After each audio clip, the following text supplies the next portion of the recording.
இப்பொழுது சிறப்பு பேச்சாளரை அழைக்கும் நேரம். யார் அந்த சிறப்பு பேச்சாளர்? தகவல் தொழில்நுட்பம், வங்கித்துறை மற்றும் சேவை துறைகளில் 28 ஆண்டுகள் அனுபவம் பெற்றவர். கடந்த 22 ஆண்டுகளாக டோஸ்ட் மாஸ்டர் இன்டர்நேஷனல் அமைப்பில் செயல்பட்டு வரும் இவர் பல சமூக மற்றும் நிறுவன டோஸ்ட் மாஸ்டர்ஸ் கழகங்களின் ஆலோசகராகவும் வழிகாட்டியாகவும் இருந்து பல இளம் தலைவர்களையும் பேச்சாளர்களையும் ஊக்குவித்து வருகின்றார். ஆங்கில மன்றங்களின் மாவட்ட இயக்குநராக தமிழ் மன்றங்களிலிருந்து சென்ற முதல் பிரதிநிதி என்ற பெருமையை பெற்றவர். இவர் இருமொழி திறன் மிக்க பேச்சாளராக சிங்கப்பூரின் பல்வேறு மேடைகளில் பரிச்சயமானவர். தமிழ் மொழி பண்பாட்டு கழகத்தின் பல முக்கிய விழாவினை தலைமையேற்று நடத்திய அனுபவம் வாய்ந்தவர். பல ஆண்டுகளாக டோஸ்ட் மாஸ்டர் அமைப்பில் மூத்த தலைமை பொறுப்புகளையும் வகித்ததுடன் பல்வேறு நிலைகளில் பேச்சு போட்டியிலும் மதிப்பீடு போட்டியிலும் பல முறை வெற்றி பெற்ற அனுபவம் பெற்றுள்ளார். தற்போது அவர் தமிழ் இலக்கியத்தில் முனைவர் பட்டம் மேற்கொண்டு வரும் இவர் வேறு யாரும் இல்லை, திரு சந்தானம் ராம்குமார் ஜிடிஎம் அவர்கள். தமிழ் மொழி பண்பாட்டு கழகத்தின் தலைவர் திரு ஹரிகிருஷ்ணன் முத்துசாமி அவர்களையும் பொன்னாடை போர்த்தி மரியாதை செய்வதற்கு வளர்த்தமிழ் இயக்கத்தின் தலைவர் திரு நசீர்கனி அவர்களையும் நினைவு பரிசு வழங்குவதற்கு மாவட்டம் ஜி இயக்குனர் பேச்சாளர் கேத்ரபாலன் முக்காண்டி அவர்களையும் மேடைக்கு அழைக்கிறோம்.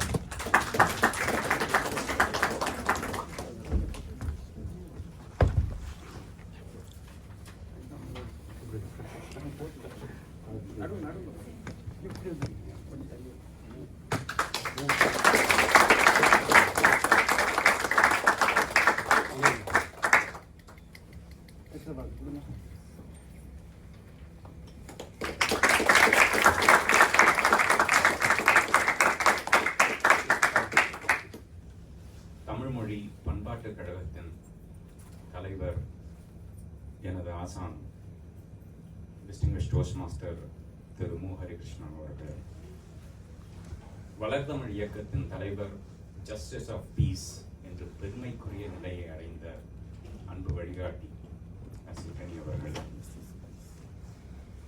மண்டலம் 80 PQD distinguished toast master Aaron Singh அவர்கள் மற்றும் இந்த டி மாவட்டத்தின் இயக்குனர் கேதர்பாலன் அவர்களே, வட்டார இயக்குநர்களே, வழிகாட்டிகளே, ஆலோசகர்களே, என்னை அழைத்து இங்கு பேச பணித்த அன்பு அக்கா வசந்தம் ராஜு அவங்களுக்கு சொல்ல சொன்னாங்க. உங்கள் அனைவருக்கும் என்னுடைய பணிவின் வணக்கம். அவங்க என்னை பத்தி அறிமுகப்படுத்தினதெல்லாம் வார்த்தை மாறாம என்னை பத்தி நானே எழுதி கொடுத்தது. இவ்வளவு நல்லா படிப்பாங்கன்னு தெரிஞ்சிருந்தா நான் இன்னும் கொஞ்சம் எழுதி கொடுத்தேன். நன்றி. ஆனா இந்த மீம்ஸ்ல எல்லாம் வரா மாதிரி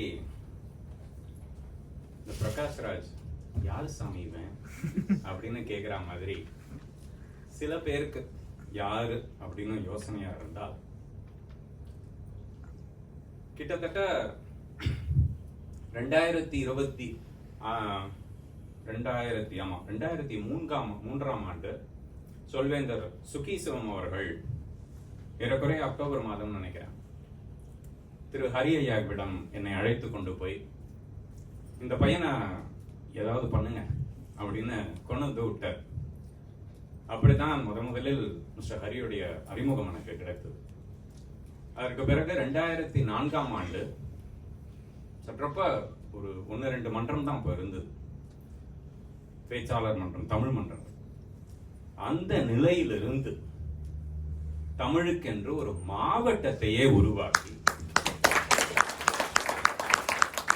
அதுல 18 மன்றங்களை செயல்பட வைத்து நடுநடுவில் என்னை அழைத்து வட்டார ஆளுநர், மாவட்ட இயக்குனர் என்ற பதவிகளையும் கொடுத்து அங்கிருந்து என்னை ஆங்கில மன்றத்தின் ஆலோசகராக, இயக்குனராக அனுப்பி பல்வேறு கார்ப்பரேட் மன்றங்கள், சிஸ்கோ போன்ற நிறுவனங்களுக்கு ஆலோசகராக என்னை அமர்த்தி இத்தனையும் செய்தவர் அவர். ஆனா இதற்கெல்லாம் காரணம் என்ன தெரியுமா? வாய்ப்புகளை வழங்குவதற்கு அவர் தயாராக இருந்தார், பெற்றுக்கொள்வதற்கு நானும் தயாராக இருந்தேன். அதுதான் என்னை வாழ்க்கையில நம்ம தேவைப்படும் பொழுது முன்னேற வேண்டும் என்ற ஒரு செய்தி வந்தால் அதை நாம் எப்படி உள்வாங்கிக் கொண்டு முன்னேற வேண்டும் என்பதற்கு இந்த பேச்சாளர் மன்ற பயணம் பெரிய பெரிய உதாரணம் அப்படின்னு நான் சொல்றேன். இன்னொன்னு என்ன அப்படின்னா, பொதுவா நம்ம பேசுவதற்கு ரொம்ப தயக்கமுள்ள ஒரு மனநிலை தான் நம்ம எல்லாருக்குமே உண்டு. நான் இப்ப என்ன சொல்றேன்னா, உங்க எல்லாருக்கும் நீங்களே ஒரு முறை கைதட்டி பாராட்டி தெரிவித்துக் கொள்ளுங்க. ஏன்னா நம்ம பேசவே முடியாதுங்கிற நிலையில இருந்து ஒரு 10 பேருக்கு முன்னாடி பேசணும், நம்ம எப்படி பேசினா முன்னேற முடியும், என்னென்ன கத்துக்கலான்னு அந்த முயற்சி எடுத்து நீங்கள் இங்க வந்திருக்கீங்க இல்லையா, அதுக்காக தான் இந்த பாராட்டு. இப்படி நான் உங்களுக்கு கைத்தட்டு வாங்கி கொடுத்த மாதிரி அப்பப்போ நீங்களும் எனக்கு அடுத்த ஒரு 20 நிமிடம் 25 நிமிடத்துக்குள்ள என்னோட பேச்ச முடிச்சுக்க முயற்சி பண்றேன். தலைப்பு மாபெரும் சபைதனில். இதுதான் தலைப்பு. 10 நிமிஷம் முன்னாடி தான் வசந்தாக்கா கிட்ட கொடுத்தேன். தலைப்பு முன்னாடியே தயார் பண்ணாதான், கொடுத்தது இப்பதான். என்ன மாபெரும் சபைதனில் அப்படின்னா, பேச்சாளர் மன்ற உறுப்பினர்கள் இங்கே இருக்கக்கூடியவர்கள் உங்களிடம் பேசக்கூடிய கருத்துக்களை மட்டுமே தான் அந்த 20-30 நிமிடத்துல பேசப்படும். திருக்குறளை பத்தியோ, பாரதியாரை பத்தியோ, கம்பனை பத்தியோ, பாரதிதாசனை பத்தியோ பேசுவதற்கான மேடைகள் சிங்கையில் நிறைய இருக்கின்றன. இந்த மாதம் குறிப்பிட்டு சொல்ல வேண்டும் என்றால் வளர்தமிழ் இயக்கத்தின் முயற்சியில் நிறைய மேடைகள் இருக்கின்றன. ஆனால் இந்த மேடை எனக்கும் புதிதல்ல, எனக்கும் பரிச்சயமான மேடை. உங்களை போன்ற வளருகின்ற தலைவர்களுக்கும் தேவையான ஒரு மேடை என்று நான் நினைக்கிறேன். அப்ப அதன் அடிப்படையில அதனுடைய மொத்த சாராம்சத்தையும் எனக்கு தெரிந்த அளவில் உங்களோடு பகிர்ந்து கொள்ள கடமைப்பட்டுள்ளேன். இந்த பேச்சாளர் மன்றத்துல சேர்ந்து ஒரு 6 மாதம் 8 மாதம்குள்ள இருக்கிறவங்க யாராவது இங்க இருக்கீங்களா? நான் கேள்வி கேட்டுறேன்னு பயப்படுறேன், கேட்கதான் போறேன். ரால்ஃப் சி ஸ்மெட்லி, இவர் யார் என்று தெரியுமா? சரி, வருவோம். Ralph Chesnut Smedley. நீங்க இப்ப இத்தனை நேரத்துக்கு நீங்க கூகுள்ல பாத்துருக்கலாம். செய்தி என்ன அப்படின்னா, ஃபர்ஸ்ட் இந்த டோஸ்ட் மாஸ்டர், இந்த பேச்சாளர் மன்றம் அப்படிங்கறத துவங்கியவர் தான் ரால்ஃப் சி ஸ்மெட்லி அப்படிங்கிறவர். சோ நம்ம ஒரு இயக்கத்துல இருக்கோம், நம்ம ஒரு அமைப்புல இருக்கோம். அந்த அமைப்பை யார் துவங்கியவர்கள், இல்ல துவங்கியது யார் என்பதை நமக்கு முதல்ல தெரிஞ்சுக்கணும். இந்த டோஸ்ட் மாஸ்டர் அமைப்பு, இந்த ஃப்ரேம் ஒர்க் அப்படிங்கறதெல்லாம், நான் தமிழ்மொழி பண்பாட்டு கழக இருமொழி மன்றத்தின் உறுப்பினர். தமிழ்ல சொல்லணும்னா பைலிங்குவல் மெம்பர். அதனால நான் ஆங்கிலமும் கலந்துதான் பேச போறேன். ஏன்னா என் மன்றத்தின் பெருமையை நான் காப்பாற்றேன். அப்போ இந்த டோஸ்ட் மாஸ்டர் ஃப்ரேம் ஒர்க்ல ஒரு முக்கியமான விஷயம் இருக்கு. இப்ப நான் ஒரு கேள்வி கேட்கிறேன். நீங்க எல்லாம் உங்களுடைய திட்டத்தை படைக்கிறீங்க. அந்த திட்டத்துக்கு யாரோ ஒருத்தங்க மதிப்பீடு செய்யறாங்க. முடிச்ச உடனே நான் இந்த திட்டம் படைச்சிட்டேன் அப்படின்னு ஆன்லைன்ல அனுப்புறீங்க.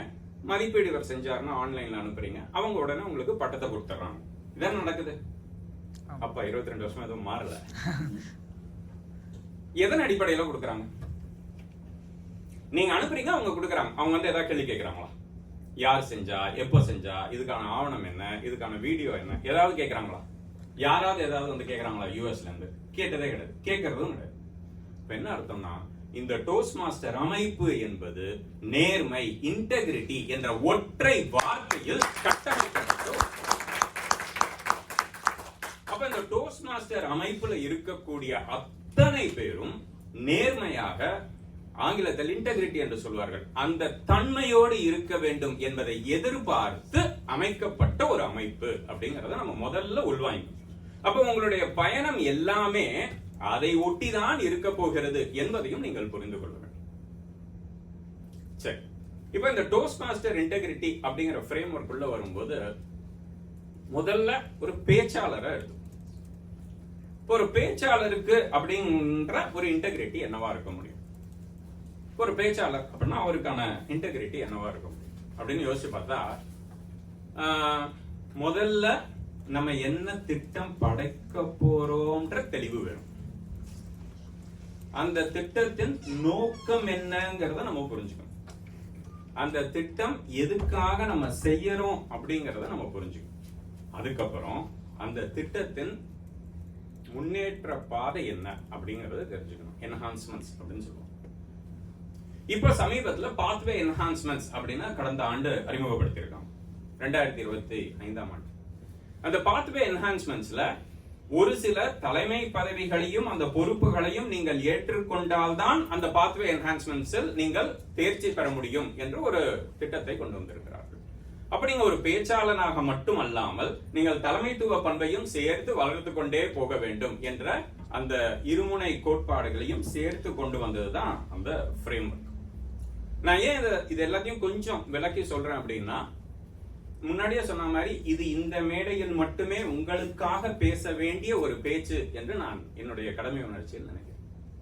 அப்போ இப்போ டைனமிக் லீடர்ஷிப் அப்படின்னு ஒரு பாத்வே இருக்கு, அது கீழே மோட்டிவேஷனல்னு ஒண்ணு இருக்கு, பர்சுவேஷன் ஒண்ணு இருக்கு. இப்போ ரெண்டுமே ஒண்ணு மாதிரி தான் தோணும், ஆனா ரெண்டுக்கும் என்ன வேறுபாடு என்பதை உணர்ந்து அதனுடைய நோக்கம் என்னன்னு தெரிந்து கொண்டு நம்ம போகணும். சரி, என்னெல்லாமோ பேசுறீங்க, ஒரு வார்த்தை கூட இது வரைக்கும் எனக்கு புரியல. இதுதான் பல பேரோட மன ஓட்டமா இருக்கும். எனக்கே உள்ள வரும்போது வாசல்ல பொங்கல் எங்கன்னா வசந்தா முதல்ல கேட்பாங்க. ஏன்னா 22 வருஷமா இந்த ஆடிட்டோரியம் வாசல்ல பொங்கலை சாப்பிட்டதுக்கு அப்புறம் தான் எங்களை உள்ள அனுப்பியிருக்காங்க. அப்படி வளர்ந்தவங்க நாங்க. ஆனந்த பவன் பொங்கலும் சட்னியும் இல்லாம நாங்க வந்து மன்ற கூட்டத்துக்கே வர மாட்டோம். இப்போ ஒரு வகையில பழக்கப்பட்டவர்கள் இப்போ அந்த டேபிள் டாபிக்ல அந்த தலைப்பு தான் கொடுத்தாங்க. ஒரு மாற்றம் அப்படிங்கும்போது இந்த பாத்வே என்ஹான்ஸ்மெண்ட்ஸ், இந்த பாத்வே இது எல்லாமே புதிய புதிய மாற்றங்கள், கடந்த ஒரு 3-4 வருடத்துக்குள்ள வந்து மாற்றங்கள். அப்ப இந்த மாற்றங்களை நம்ம எவ்வளவு அப்டேட்டடா வச்சுக்கிறோம் அப்படிங்கிறது ரொம்ப ரொம்ப முக்கியம். இதை பற்றிய தகவல்களை வந்து டோஸ்ட் மாஸ்டர் இணையதளத்திலேயே வெப்சைட்லயே நீங்க போய் பார்க்கலாம். நிறைய தளங்கள் இருக்கு. உங்களுடைய மன்ற கூட்டத்திலேயோ இல்ல மாவட்ட இயக்குனர், வட்டார இயக்குனர், ஆலோசகர்கள்ட்ட கேட்டு தெரிஞ்சுக்கலாம். அந்த இடத்துல முக்கியமா ஒருத்தரை சொல்லணும், அவருக்கு மலேசியால இருக்காரு, யோசாய்த்தோம் டிஸ்டிங்விஷ்ட் டோஸ்ட் மாஸ்டர். அவ்வளவு தகவல்களை நாங்க மன்ற கூட்டத்துல இருக்கும் பொழுது சொல்வார். இந்த மாதிரி தகவல்கள் என்ன மாதிரி கடுமையா சொல்ல மாட்டார், சிரிச்சுக்கிட்டே சொல்லுவார். அதுதான் வேறுபாடு. அப்போ நிறைய தகவல்களை நம்ம எங்க இருந்து சேகரிக்க போறோம் அப்படிங்கிற முதல் தேர்வு ஒரு பேச்சாளருக்கு கண்டிப்பாக அவசியம். அதுதான் அவரோட இன்டெகிரிட்டி. சரி, இன்னொன்னு சொல்லட்டுமா? இந்த நீங்க திட்டம் படைக்கிறீங்கல்ல, நிறைய திட்டம் படைக்கிறீங்க, பொதுவா என்ன நடக்கும்? நான் முன்னாடி பார்த்திருக்கிறதுல என்ன, நான் தயாரிக்கவே இல்லையே, பரவாயில்ல நீங்க வந்து பேசுங்க, நமக்கு டிசி பாயிண்ட் முக்கியம். கரெக்டா? இல்லன்னா என்ன நடக்கும்? நீங்க இன்னைக்கு பேசலன்னா அப்புறம் நான் ஊருக்கு போயிடுவேன், நான் இன்னைக்கு பேசிட்டு போயிடுறேன், இது அந்த பக்கத்துல இருந்து. அப்போ அந்த இன்டெகிரிட்டி, அந்த நேர்மை என்பது எந்த அளவில் நீங்கள் வைத்திருக்கிறீர்கள் என்பது கேள்விக்குறியாக. சார், நான் இருக்கும் பொழுது நடந்த கதை சார். ஒருத்தர் வந்து பேசினாரு, மதிப்பீடு முடிஞ்சு போச்சு, வசந்தாக்கெல்லாம் நல்ல ஞாபகம் இருக்கும்னு நினைக்கிறேன். மதிப்பீடு முடிஞ்சு போச்சு, அடுத்த மாதம் அடுத்த திட்டம் படைக்கணும். அவர் வந்து அதே திட்டத்தை படைச்சார். ஏன் அப்படின்னு சார், எனக்கு திருப்தியா இல்லை சார். அதுதான் இந்த நேரம், அதுதான் இந்த நேரம். ஒரு சின்ன கதை, வெளியில எல்லாம் பேசினாலும் அந்த கதை சொல்லாம இருக்க முடியாது நம்மளால. ஒரு சிற்பி, கேட்டிருக்கலாம் சில பேர், கேட்டாலும் புதுசா கேட்கிற மாதிரியே கேட்கணும். ஒரு சிற்பி நல்ல சிலை செஞ்சு மறுநாள் கும்பாபிஷேகம், அந்த சிலையை செஞ்சு ரெடி பண்ணிட்டான், எல்லாம் பண்ணிட்டான், கோவில்ல பூஜை நடக்க போது.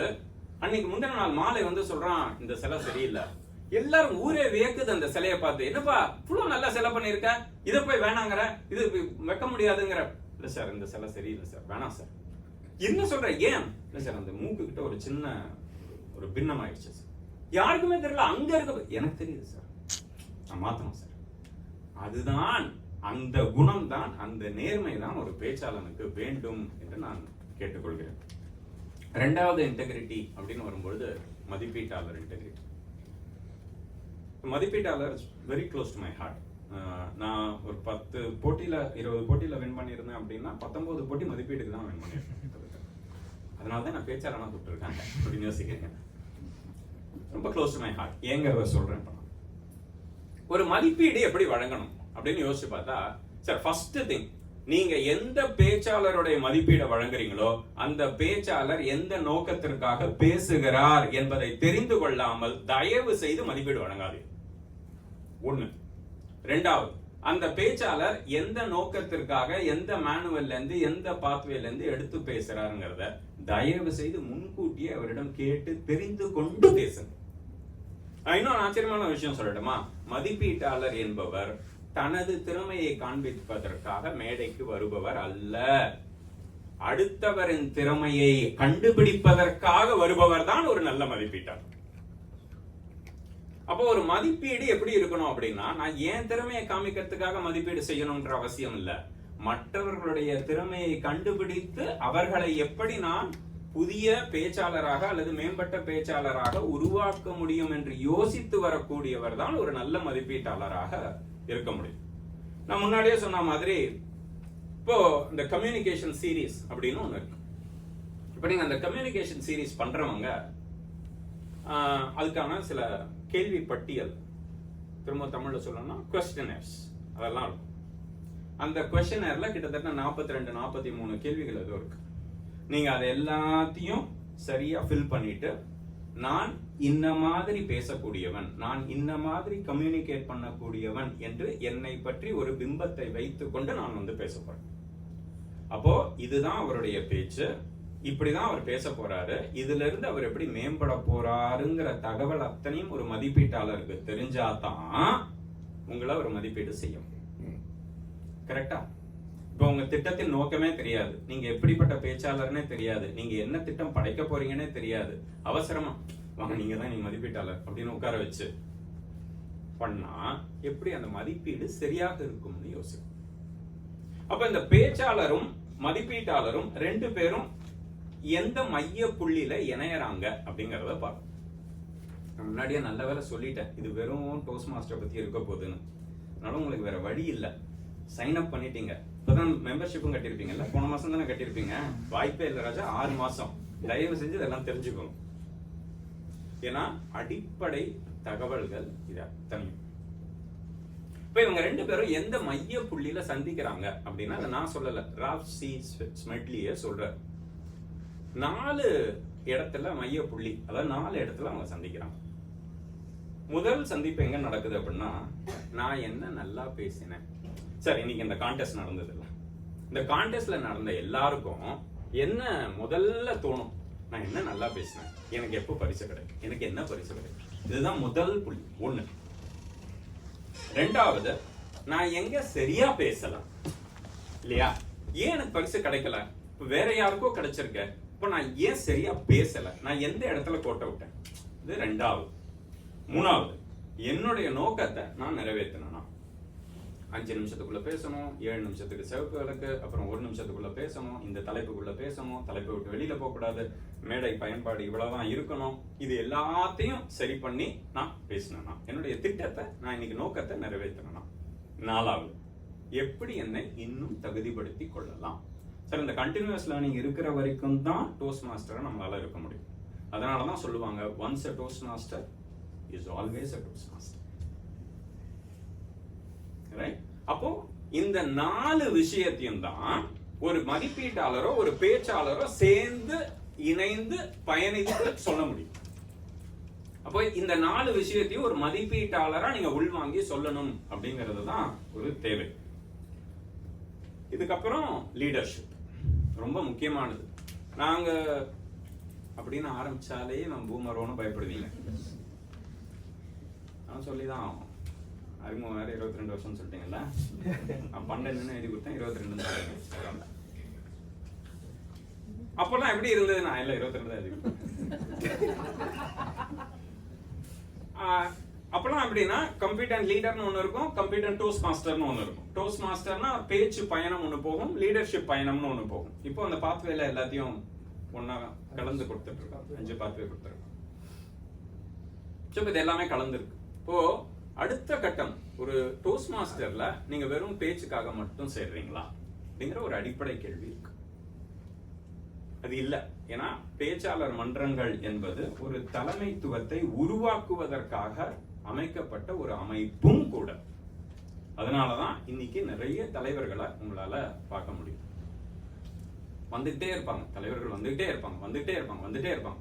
கிட்டத்தட்ட மண்டலம் 80ல இருக்கக்கூடிய அத்தனை மன்றத்தையும் சேர்த்தீங்கன்னா எவ்வளவு தலைவர்கள் வந்துகிட்டே இருக்காங்க நீங்க யோசிச்சு பாருங்க, மேசிவா யோசிச்சு பாருங்க. ரைட்டா? அப்போ தலைவர்கள் வந்து கொண்டே இருக்கிறார்கள் என்ற ஒரு கட்டமைப்பு இருக்கு. அப்போ அந்த தலைவர்களுக்கான அந்த லீடர்ஷிப்புக்கான இன்டெகிரிட்டியை டோஸ்ட் மாஸ்டர் என்ன சொல்லி கொடுக்குறோம். டோஸ்ட் மாஸ்டர்ல என்ன சொல்றாங்க அப்படின்னா, முதல் விஷயம் என்ன சொல்றாங்க அப்படின்னா, தலைவர்கள் தாங்கள் செய்யும் தவறுகளையோ அல்லது நல்லது கெட்டதையோ என்ன செய்யறோங்கிறத மன்ற உறுப்பினர்கள்கிட்டயோ மன்றத்துக்கிட்டயோ கேட்டு தெரிஞ்சுக்கோங்க அப்பப்போன்னு சொல்றான். முதல் விஷயம். இந்த கார்பரேட்ல ஒர்க் பண்றவங்களுக்குலாம் தெரிஞ்சிருக்கலாம் 360 டிகிரி ஃபீட்பேக் அப்படின்னு ஒன்று சொல்லுவாங்க. இது எல்லா இடத்துலயும் அமையும். அதாவது நான் என்ன நல்லா பண்றேன், நான் என்ன முன்னேற்றிக்கணும் அப்படின்னு ஒரு தலைவர் வந்து கீழே இருக்கிறவங்க கிட்ட, அந்த அமைப்புல இருக்கிறவங்க கிட்ட கேட்டு தெரிஞ்சுக்கணும் அப்படின்னு சொல்லுவோம். ஸோ இது ஃபர்ஸ்ட் படி. அப்போ ஒரு நேர்மையா நான் பண்றதெல்லாம் ரைட்டு, நான் ஏன் இதை பண்ணேன் தெரியுமா அப்படின்னு ஒண்ணு காரணம் சொல்றது, இல்ல நான் பண்றதெல்லாம் ரைட்டுன்னு சொல்றது, இந்த ரெண்டுமே தப்பு அப்படிங்கிறாங்க. எதுவாக இருந்தாலும் ஒரு இடத்துல நீங்க கேட்டு அதை சரி பண்ணிட்டு அது என்னவா இருக்கு, நம்ம எப்படி பண்றோம், சரியான பாதையில பயணிக்கிறோமான்னு கேட்கணும். இதுக்காக தான் நான் திரும்பவும் இன்டெகிரிட்டிக்கு போறேன். அது சுயசார்பற்ற சுய சிந்தனையோடு செய்யக்கூடிய ஒரு முயற்சி. இது முதல் தேவை. நீங்க யோசிச்சு பாருங்க, இந்த டோஸ்ட் மாஸ்டர் அமைப்பு நிறைய பேர் கேட்பாங்க, எனக்கு பேசவே தெரியாது, நான் ஏன் டோஸ்ட் மாஸ்டர் போகணும் அப்படின்னா. சிங்கப்பூர் கடையநல்லூர் முஸ்லீம் லீக் அமைப்பு வந்து பேச்சாளர் மன்றம் துவங்கிய காலத்துல அதுக்கு நான் ஆலோசகரா இருந்த ஒரு வாய்ப்பு இருக்கு. அப்ப அதுல நிறைய பேர் கேட்டது, இது எனக்கு பேச தெரியும். நான் சொன்ன பதில் என்ன தெரியுமா, ஐயாவும் அப்ப அந்த பதில தான் எல்லார்கிட்டையும் சொன்னார். அவருடைய நண்பர்கள்லாம் பேச தெரியலன்னா தான் என் வரணும் வாங்க அப்படின்னாரு. எனக்கு இன்னைக்கு மாதிரி ஞாபகம் இருக்கு. அப்போ இந்த பயணம் என்பதை நாம் ஏதோ கற்றுக்கொள்ள போகிறோம் என்பதை சொல்லி தருவதற்காக அமைக்கப்பட்ட ஃப்ரேம் ஒர்க் தான், அது அமைக்கப்பட்ட அமைப்பு தான்.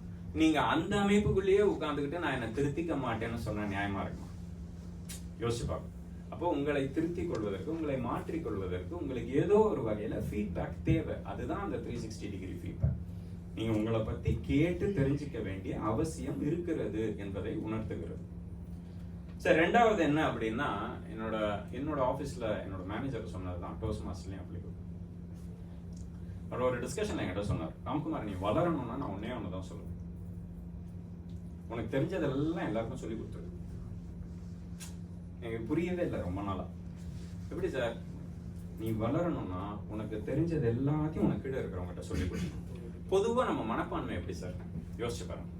நமக்கு ஒண்ணு தெரிஞ்சா வேற எவனுக்கும் அது தெரியக்கூடாது இல்லையா? நம்ம கிட்ட ஒரு தகவல் இருந்ததுன்னா அதை யாருக்கிட்டையும் கொடுத்துடக்கூடாது. கொடுத்தா பிரச்சனை. ஆனா அவர் எனக்கு என்ன எப்படி சொன்னாருன்னா, அப்புறம் நீ எப்போ வளருவ, நீ எப்போ புதிய விஷயத்த கத்துப்ப, நீ எப்போ அடுத்த விஷயத்த போய் எதிர்நோக்குவ அப்படின்னு ஒரு வார்த்தையை சொன்னார். இப்போ அதே அமைப்பு தான் டோஸ்ட் மாஸ்டர். நீங்க அதனாலதான் நான் சொன்னேன், புது புதிய தலைவர்கள் உருவாகிட்டே இருப்பாங்க அப்படின்னு நான் சொன்னதுக்கான காரணம் அதுதான். சோ அப்போ எந்த தலைமைத்துவம் நீங்க இருக்கணும்னு ஆசைப்படுறீங்களோ அந்த தலைமைத்துவத்துல முதல்ல ஃபீட்பேக் ரொம்ப முக்கியம். ஓப்பன் ஃபீட்பேக் ரொம்ப முக்கியம். இரண்டாவது, அந்த தலைமைத்துவத்துக்கு நீங்க தயாரா அடுத்த நிலை தலைவர்களையும் ரெடி பண்ண வேண்டியது உங்க கடப்பாடு. இப்பதான் நீங்க வளரும். ரெண்டுமே இருக்கு. நான் ஒரு சின்ன கற்பனை மட்டும் சொல்றேன், யோசிச்சு பாருங்க. ஒரு மன்ற கூட்டத்துக்கு போறீங்க, ரால்ஃப் ஸ்மெட்லி ஒரு பாயிண்ட் சொல்றாரு. அந்த பாயிண்ட சொல்லிட்டு நான் இந்த சம்பவத்தை சொல்றேன், இந்த கற்பனையை சொல்றேன். சார், டோஸ்ட் மாஸ்டர்லயே ஆக ஈஸியான ஒரு வேலை உண்டு அப்படின்னா அது ஒரு வேலை இருக்குன்றார். இந்த டோஸ்ட் மாஸ்டர் ஜேர்னிலேயே ஆக ஈஸியான வேலை ஒண்ணு இருக்கு, அதை செஞ்சா போதும் அப்படிங்கிறார். என்ன தெரியுமா? 5 மெம்பர் சேர்க்கிறது. நீங்க எல்லாம் என்ன நினைக்கிறீங்கன்னு எனக்கு தெரியும். ஒருத்தருக்கே நாக்கு தள்ளுது. 5 பேரை சேர்க்கிறது ஈஸியா? அதுவும் டிசிபி பாயிண்ட்டுக்கு 6 மாசமா கணக்கு பண்ணுவாங்க. 4 பேரை சேர்த்தியா, 4 பேரை சேர்த்துட்டியா அப்படின்னு. 5 பேரை சேர்க்கறது ரொம்ப ஈஸியான வேலை அப்படிங்கிறது. அவர் என்ன சொல்றாரு, உங்க மன்றத்துக்கு ஒரு 5 பேர் போட்டு கெஸ்டா வராங்கன்னு வச்சுப்போம், அவங்க அப்படியே ஈஸியா மெம்பரா மாத்திடலாம், ஏன் இதுக்கெல்லாம் இவ்வளவு கஷ்டப்பட்டு இருக்கீங்க அப்படின்னு பேசுறாரு. 1960 பேசுறாரு கிட்டத்தட்ட. என்ன காரணம் தெரியுமா? கற்பனை பண்ணி பாருங்களேன். ஒரு கூட்டம் நடக்குது. அந்த கூட்டத்துக்கு நீங்க கெஸ்டா போறீங்க, சரியா? விருந்தினரா போறீங்க. போகும்போது இந்த தலைமையில இருக்கிறவங்க பக்காவா எல்லாம் கடற்கறாங்க, ஆர்கனைஸ் பண்றாங்க, எல்லாம் அவங்க வேலையை பார்த்துருக்காங்க. ரோல்ஸ் அண்ட் ரெஸ்பான்சிபிலிட்டி எல்லாம் கிளியரா தெரியுது, பக்காவா நடக்குது. அவர் பேச்சாளர் வர்றாரு, அவருடைய திட்டத்தின் நோக்கத்தை என்னன்னு சொல்றாரு. சொன்னோன்னு அவர் இதுதான் நான் பேச போறேன் அப்படிங்கிறாரு. மதிப்பீட்டாளர் பேசுங்க அப்படிங்கிறாரு. அவர் பேசுறாரு, பேச பேச அப்படியே பாயிண்ட்ஸ் அள்ளி தெரிக்குது. அதுக்கப்புறம் மதிப்பீட்டாளர் வர்றாரு. மதிப்பீட்டாளர் வந்தோடனே இதுதான் உங்க நோக்கம், நீங்க இதை தான் பேசுனீங்க, நீங்க இந்த இடத்துல முன்னேறணும் அப்படின்னு ஒரு ஃப்ரேம் ஒர்க்கை கொடுக்குறாரு. அப்புறம் டேபிள் டாபிக் வருது. டேபிள் டாபிக் வந்தோடனே ஒரு 4 தலைப்பை கொடுக்குறாங்க. பின்றாங்க எல்லாரும் அப்படியே. அதாவது அவங்களுக்கு அந்த தலைப்பு அப்பதான் தெரியும்னா கூட மற்றவங்க எல்லாம் அவங்கள உற்சாகப்படுத்தி அவங்கள பேச வைக்கிறாங்க. அதுக்கப்புறம் பொது மதிப்பீட்டாளர் ஒருத்தர் இப்பவும் உண்டு இல்ல, பொது மதிப்பீட்டாளர், மொழி மதிப்பீட்டாளர்லாம் அவங்க எல்லாம் வந்து அவங்க வேலையை சொல்றாங்க, செய்யறாங்க. பொது மதிப்பீட்டாளர் எனக்கு கேந்திரபாலனை தெரியுங்கிறதுக்காக கேந்திரபாலன் சிறப்புன்னு நான் சொன்னதில்லை அப்படின்னு இருந்த தவிர என்ன தவிர அதை அப்படியே சொல்றாங்க. எது சரியா பண்ணிருக்கீங்களோ அதை சரி அப்படின்னு சொல்றாரு. மொழி மதிப்பீட்டாளர் உங்கள் மொழியை நீங்கள் எப்படி வளர்த்து கொள்ளலாம் அப்படின்னு வந்து சொல்றாரு. அதுக்கப்புறம் அக்கவுண்டர் அவர் வந்து நீங்க என்னெல்லாம் தப்பு செஞ்சீங்க, எங்கெல்லாம் உங்களுக்கு வந்து இடைச்செருகல் ஏற்பட்டது, எங்கெல்லாம் நீங்க வார்த்தையை தேவையில்லாம பயன்படுத்தினீங்க அப்படின்னு சொல்றாரு. எல்லாமே பக்காவா நடந்து யார் உண்மையிலேயே நல்லா பேசினாங்களோ அவங்களுக்கு சிறப்பு பேச்சாளர்னும், யார் உண்மையிலேயே மேம்பாடு திட்டத்துக்கு அழகா மேம்பாடு திட்டத்தை கொடுத்தாங்களோ அவங்கள நல்ல மதிப்பீட்டாளர்னும் நீங்க கொடுத்து அனுப்புறீங்க. இப்ப அந்த 5 கெஸ்ட் இங்க உட்காந்துட்டு இருக்காங்க, ரைட்டா? சீன் அப்படியே மாத்துங்க. ஒரு மன்றத்துக்கு போறீங்க, அந்த தலைவருக்கு என்ன பண்றதுன்னு தெரியல.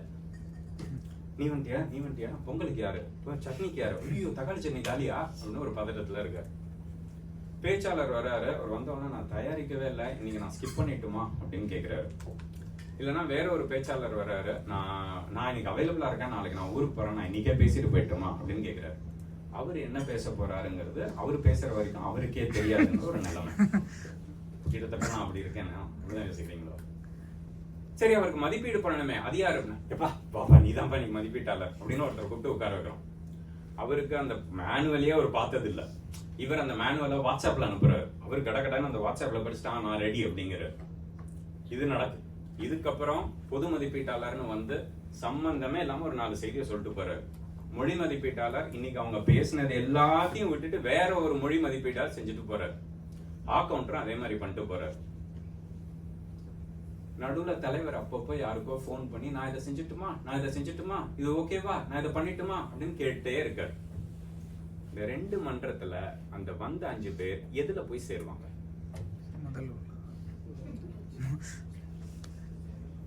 எதுல போய் சேருவாங்க? மன்ற கூட்டம். அவ்வளவுதான். ரால்ஃப் சி ஸ்மெட்லி சொல்ற செய்தி இதுதான். அவரவர் கடமையை சரியாக செய்து வந்தால் அந்த மன்றத்தில் சேருவதற்கு எல்லோருமே தயாராக இருப்பார்கள். நீங்கள் உறுப்பினர்களை பற்றி கவலையே பட வேணாம் அப்படிங்கறதுதான் அவருடைய வாதம். அப்போ இந்த 2த்தையும் சேர்த்து இணைத்து பேசக்கூடிய எழுதக்கூடிய அந்த ஒரு ஃப்ரேம் ஒர்க்கை நம்ம எல்லாம் கத்துக்கணும் அப்படின்னு பாக்குறோம். என்னை பத்தி அறிமுகத்திலையும் சொன்னாங்க. நான் நிறைவா ஒரு செய்தியை சொல்லி நிறைவு பண்றேன். ஹரி அவர்கிட்ட தான் நான் அறிமுகப்படுத்தி நான் பேச்சாளர் மன்றத்தில் சேர்ந்தேன். முன்னாடியே சொன்னேன். மாவட்டம் ஆரம்பித்தார், தமிழ் மாவட்டம். அதுக்கப்புறம் மண்டலம் 80ல போய் மெம்பரா இருந்தார். அதுக்கப்புறம் அதோட கிளப் குரோத் டைரக்டர் ஆனார். அப்புறம் அதோட PQD ஆனார். அதுக்கப்புறம் அதோட இயக்குனர் ஆனார். அதுக்கப்புறம் அதுக்கான பார்லிமெண்டேரியன் ஆனார். பார்லிமெண்டேரியனாவே 2-3 வாட்டி இருந்தார். ஒரு 400 பக்கம் புக்குங்க பைன் பண்ணி என்கிட்ட கொடுத்து படிச்சுட்டு வந்தாதான் மாவட்ட இயக்குனர்னு சொன்னாரு. நான் படிச்சுட்டு வந்தேன் தெரியுமா, கேள்வி எல்லாம் வேற கேட்பாரு. திடீர்னு இவரும் சைத்தன் உட்காந்துட்டு ஞாபகம் இருந்தா திடீர்னு உட்காந்து கேட்பாரு, அதுல என்ன சொல்றது அப்படின்பாரு. ஐயோ சார் நான் வீடு போயிட்டு வரேன் சார். அப்படி தன்னை உழைத்து கொண்டு தன்னை எப்படியாவது தான் முன்னேறணும் அப்படின்ற ஒரு இயக்கம். இதை தாண்டி கோபியோ போன்ற அமைப்பு, GIO போன்ற அமைப்பு, எந்த அமைப்பை நீங்க சொன்னாலும், லீஷா போன்ற அமைப்பு, எந்த அமைப்பை சொன்னாலும் அதுல ஒரு ஆலோசகராகவோ இல்ல அதுல ஒரு தலைவராகவோ இல்ல அதுல ஒரு ஏதோ ஒரு பதவியில் ஏதோ ஒரு இடத்தில் தன்னால் முடிந்ததை செய்ய முடியும்னு ஒரு தலைமைத்துவ பண்போட இருப்பதற்கு ஒரு உதாரணம். நான் என்ன சொல்றேன்,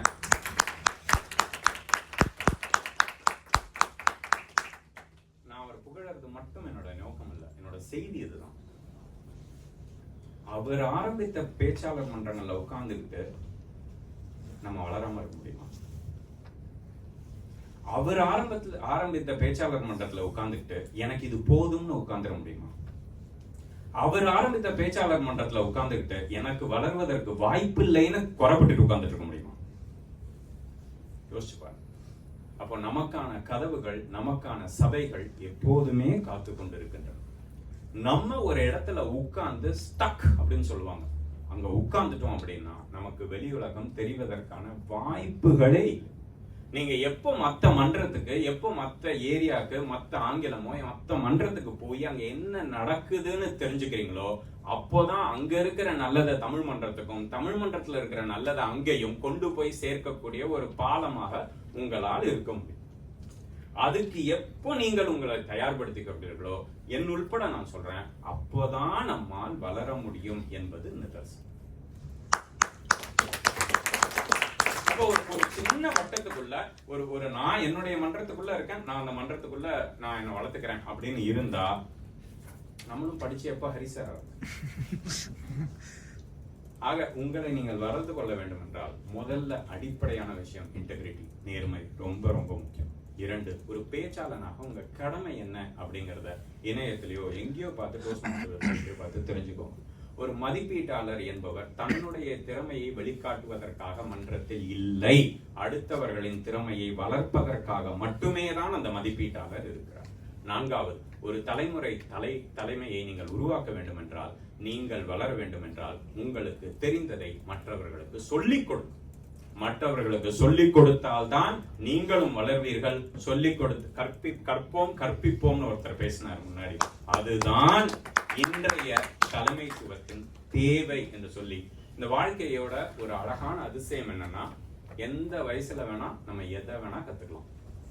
அதனால இன்னைக்கு நான் சொன்ன இந்த தகவல்களில் ஏதாவது உங்களுக்கு சரி என்று பட்டால் இன்றிலிருந்து கற்றுக்கொள்ள துவங்குங்கள். நன்றி.